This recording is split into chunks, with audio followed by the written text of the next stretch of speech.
वक्रतुंड महाकाय सूर्यकोटि समप्रभ निर्विघ्नं कुरु मे देव सर्वकार्येषु सर्वदा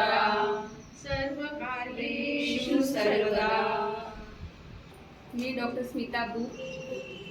आम्ही सोलापूरहून 5-6 मैत्रिणी असं सगळ्या डॉक्टर्स मैत्रिणी ह्या गणपतीविषयी ऐकलं होतं. रिद्धी सिद्धी गणपतीविषयी मंगळवेढा रोडवर आहे म्हणून, आणि अतिशय सुंदर आहे. आणि त्याप्रमाणेच ते ऐकल्याप्रमाणेच खरंच सुंदर आहे मंदिर. आणि इथे सगळ्या देवांचं दर्शन झालं. अष्टविनायकाचं दर्शन झालं, ज्ञानेश्वर माऊलींचं दर्शन झालं, महालक्ष्मीचं दर्शन झालं, तुळजाभवानी मातेचं पण दर्शन झालं. एकाच ठिकाणी इतकं स्वच्छ आणि सुंदर मंदिर पाहून खूपच प्रसन्न वाटलं. मोरया गणपती बाप्पा मोरया मंगल मूर्ती मोरया.